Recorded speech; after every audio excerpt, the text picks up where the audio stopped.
आइए आज हम लोग प्रश्नावली 11.2 की क्वेश्चन नंबर 5 की रचना करना सीखते हैं।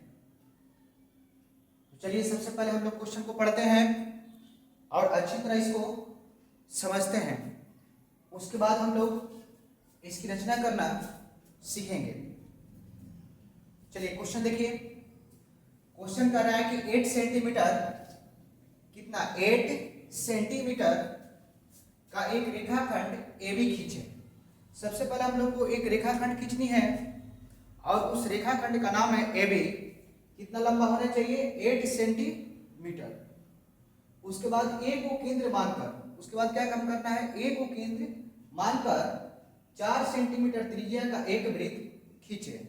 A को केंद्र मानेंगे और 4 सेंटीमीटर त्रिज्या का एक वृत्त खींचेंगे। उसके बाद B को केंद्र लेकर किसको लेंगे B को 3 सेंटीमीटर त्रिज्या का दूसरा वृत्त खींचे। इसके बाद एक और वृत्त खींचना है B को सेंटर पॉइंट लेना है। प्रत्येक वृत्त पर दूसरे वृत्त के केंद्र से स्पर्श रेखाएं खींचे।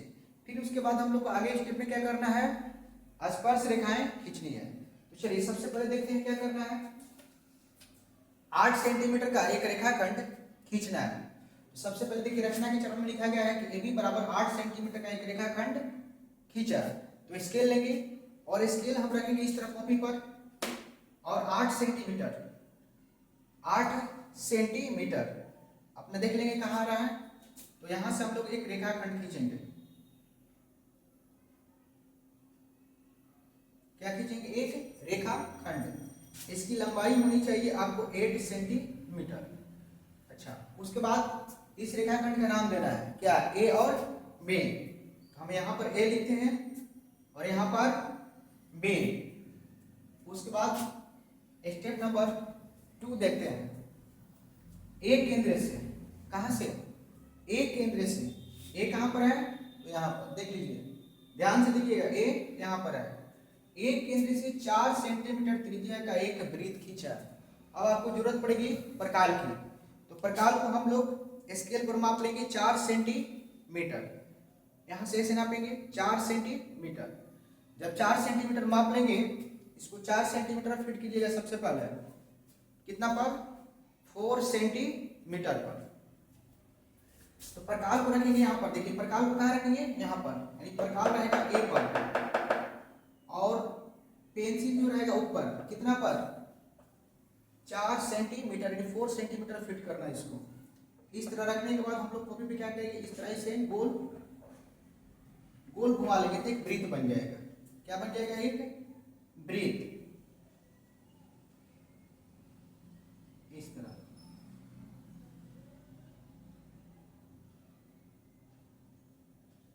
गोल घुमा लेंगे क्या बन जाएगा एक वृत्त बन जाएगा। ये पूरी लंबाई 8 सेंटीमीटर है। ये कितनी त्रिज्या का है 4 सेंटीमीटर त्रिज्या की क्या है वृत्त। उसके बाद फिर करें कि B केंद्र से फिर किसको लेना है B केंद्र से 3 सेंटीमीटर त्रिज्या का दूसरा वृत्त खींचा। फिर हम लोग क्या करनी है इसको 3 सेंटीमीटर मापना है। कितना 3 सेंटीमीटर। और 3 सेंटीमीटर मापने के बाद क्या करना हम लोग को कि B को लेना है सेंटर पॉइंट। B को क्या लेना है सेंटर पॉइंट। B को सेंटर पॉइंट लेने के बाद हम लोग क्या करेंगे इसको 3 पर फिट कर लीजिएगा। 4 के बाद कितना पर करना है 3 सेंटीमीटर। 3 सेंटीमीटर मापिए और यहाँ पर प्रकाल रखिए जिस तरह हम बता रहे हैं। देखिए ध्यान से ऐसे आप घुमा लीजिए। जैसे ही घुमाइएगा आप ऐसे तो आपके 3 सेंटीमीटर का एक वृत्त बन जाएगा। केंद्र क्या रहेगा B। क्या रहेगा B। ध्यान से देखिए यहां से हम लेंगे इसे छोटा बनेगा क्योंकि 4 का ये 3 का। तो हम लोग क्या करेंगे वृत्त कर लेंगे वृत्त बना लेंगे। वृत्त जैसे ही बनाएंगे 3 सेंटीमीटर त्रिज्या का। पॉइंट नंबर 4 देखते हैं 3 तक हो गया आपका। रेखाखंड AB को समद्विभाग किया। अब ध्यान दीजिए यहाँ पर AB एक रेखाखंड है इसको समद्विभाग करना है। समद्विभाग मतलब 2 बराबर भागों में इसको बांटना है। इससे भी 8 सेंटीमीटर का 2 भागों में बांटेंगे तो कितना आएगा 4 सेंटीमीटर। तो हम क्या करेंगे, अपने स्केल से देख लेंगे, पूरा 8 है, 8 के बाद 4 कर लेंगे, आधा इसका 4 पर कर लेंगे, देख लेंगे 4 कहाँ पर आ रहा है, बीचों बीच अपना 4 पर सेंटर पॉइंट हम अपना रख लेंगे। यहाँ पर मान लीजिए जहाँ पर आएगा आपका, इधर आ जाए, इधर आ जाए, जहाँ पर आए आपको, क्योंकि हम तो बगैर मापे हुए इसी तरह मार्कर से बना रहे हैं, आप लोग को सिखा रहे हैं। तो आपको जो भी काम करना है इससे करना है। ये क्या है आपका स्केल और ये क्या है पेंसिल और प्रकाल, ठीक है। चलिए आगे बढ़ते हैं। तो आपको क्या करना है, इसको 4 में डिवाइड कर देना है, 4 इधर और 4 इधर। उसके बाद क्या कर रहा है, जैसे हम ए बी को डिवाइड करेंगे, एल उसका मध्य बिंदु मान लेंगे, जो हम डिवाइड करेंगे उसको क्या मान लेंगे, एल, इसका क्या बिंदु मान लेंगे, एल मध्य बिंदु। फिर करेंगे एल को केंद्र मानकर, किसको केंद्र मानकर, एल को, यानी इसको केंद्र मानेंगे, केंद्र मानकर तथा ए एल त्रिज्या, देखिए यहाँ पर त्रिज्या ए एल एक त्रिज्या हो जाएगा और बी एल एक भी त्रिज्या हो जाएगा, बी से एल एक त्रिज्या हो गया और ए से एल एक त्रिज्या हो गया, तथा ए एल त्रिज्या लेकर एक डॉटेड वृत्त खींचा। क्या खींचा, डॉटेड, डॉटेड मतलब डॉट डॉट डॉट डॉट, एक क्या खींचेंगे, वृत्त। चलिए यहाँ पर हम लोग रखेंगे क्या, प्रकाल, देखिए इस तरह, और पेंसिल का ऊपर भाग है।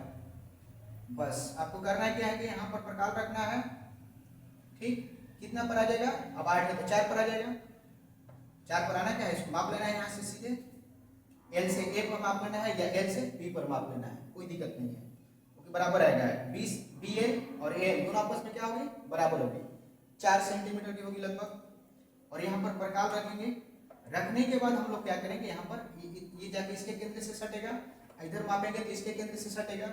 आपको क्या करना है, किसी केंद्र से बी से या ए से ऐसे ऐसे डॉट डॉट यहाँ पर रखेंगे, ऐसे देखिए dot dot dot dot dot dot dot dot dot गोल, इस तरह गोल घुमा देंगे डॉट डॉट करके, तो एक डॉटेड वृत्त हो जाएगी। चलिए देखते हैं, इसको घुमाते हैं यहाँ से, हम यहाँ से इस तरह घुमाते हैं, मान लीजिए हमारा ये पेंसिल है और यहाँ पर मान लीजिए प्रकाल है, हमारा पेंसिल अब घूम रहा है, देखते रहिएगा। इस तरह एक डॉटेड वृत्त की रचना हो गई। आगे बढ़ते हैं, जैसे डॉटेड वृत्त की रचना हो जाएगी तो ए और बी केंद्र वाले, ए और बी केंद्र वाले वृत्त को पी क्यू आर तथा एस बिंदुओं पर काटती है। किस पर काटती है, पी क्यू तथा आर एस पर। यहाँ पर मान लीजिए हम बिंदु पी दे दिए, कहीं भी दे सकते हैं, इधर भी पी इधर क्यू, उससे कोई दिक्कत नहीं, आप कहीं पर डिनोट कीजिए, कहीं पर सूचित कीजिए, जहां पर इसको काटेगा यहाँ पर क्यू दे दिए, यहाँ पर काटेगा आपका, जहां पर कॉपी पर काटे, यहाँ पर काटे, जहां पर टच करेगा इसका नाम आर और इसका नाम हम क्या दे दिए एस, आर एस। उसके बाद क्या कर रहा है, आर एस, 4 डॉट बिंदु हो गया, 4 स्पर्श, यहाँ पर बिंदु 2 यहाँ पर है और 2 इस पर है, दोनों वृत्त पर काट रहा है, कौन, डॉटेड वाला। आगे देखिए 5 नंबर ए पी, आप ध्यान दीजिएगा, ए पी अर्थात ए से पी, पी की सॉरी ए क्यू, ए से क्यू, बी आर, बी से आर यहाँ पर है, बी एस, बी से एस, इस सबको क्या करना है, मिला देना है। तो चलिए हम लोग मिलाते हैं, ऐसे स्केल रखेंगे, इस तरह स्केल रखने के बाद क्या करेंगे हम लोग, ए से पी को मिलाएंगे, ए से क्यू को मिलाएंगे, ए से किसको मिलाएंगे, क्यू को। उसके बाद बी से आर को मिलाएंगे, फिर बी से किसको मिलाएंगे, देखिए यहां पर बी, यहां पर बी को किसको मिलाएंगे, एस से,